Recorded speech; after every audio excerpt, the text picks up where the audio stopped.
Chairperson sir, ये मैं पिछले भाषण में भी मैं बता चुकी हूँ। महाराष्ट्र में जो हर 100 रुपया टैक्स कलेक्ट होता है, महाराष्ट्र को जो वापस मिलता है करीब करीब सिर्फ 7 रुपये मिलता है। हमें इस बात का दुख नहीं है कि हमें सिर्फ 7 रुपये मिल रहे हैं वापस, जो 100 रुपये हम भेज रहे हैं हमें 7 रुपये मिल रहे हैं। हमें खुशी इस बात की होती है कि महाराष्ट्र का एक बहुत इंपॉर्टेंट जो टैक्स कलेक्शन रेवेन्यू है, बाकी सारे राज्यों में भी विकास को लेकर प्रतिबद्ध हैं हम सब। पर अगर आज हम महाराष्ट्र की वास्तविक स्थिति बताएंगे तो हमें कहीं ना कहीं अब लगता है कि क्यों हमारे साथ बार बार ये अन्याय किया जाता है। पिछले साल 2000 से ज्यादा हमारे किसानों ने आत्महत्या की है, सिर्फ महाराष्ट्र में ही एक साल में।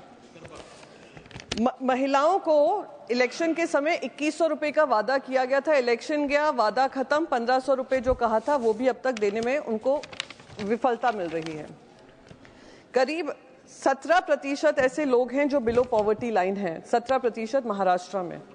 अनएम्प्लॉयमेंट जो है 10% के दर से ऊपर है, और जो सैलरीड एम्प्लॉयज हैं वो भी घट गए हैं। मैडम, जब पुलिस जॉब्स की नौकरी का एड आता है तो उसमें लाखों की तादाद में लोग अप्लाई करते हैं, तो आप वास्तविक स्थिति समझ सकती हैं क्या है। सी लेवल के जॉब्स भी जो हैं उसमें लाखों की संख्या में एप्लीकेशंस आते हैं। तो यहाँ पर जब बजट हर बार मेरा तो ये 5 साल हो गए पार्लियामेंट में, महाराष्ट्र को लेकर हमेशा महाराष्ट्र को बजट में दरकिनार किया जाता है। क्या महाराष्ट्र से दिक्कत है मुझे समझ में नहीं आता है। पर मैं आपका ध्यान एक इम्पॉर्टेंट मुद्दे पे रखना चाहूंगी, जो सेस एंड सरचार्जेस हैं। सेस एंड सरचार्जेस वो ऐसे कलेक्शन होते हैं सेंट्रल गवर्नमेंट के जो ग्रॉस टैक्स रेवेन्यू में से डिविजिबल पूल में नहीं आते हैं। 2010-11 में वो करीब कलेक्शन जो होता था 49,628 करोड़ था, वो 22-23 में 2.25 लाख करोड़ हो गया है, और वो हमारे डिविजिबल पूल में नहीं है। तो वो सिर्फ केंद्र सरकार ही उसको संभालती है और केंद्र सरकार खर्चा करती है। उसका जो शेयर था ग्रॉस टैक्स रेवेन्यू में 6.26% होता था पूरे ग्रॉस टैक्स रेवेन्यू में, बाकी सारा डिविजिबल पूल में जाता था। अब 14.5% हो गया है। 2020-21 में तो 20% तक भी चला गया था, इतना उनका टैक्स कलेक्शन होता है।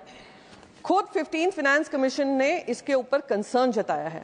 उन्होंने कहा है कि स्टेट्स को जो पैसा आता है उनके पास कम होता है, और उस वजह से ये जो सेस और सरचार्जेस बढ़ते जा रहे हैं उनका हिस्सा नहीं मिलता है। इस पे कंसर्न जताया है।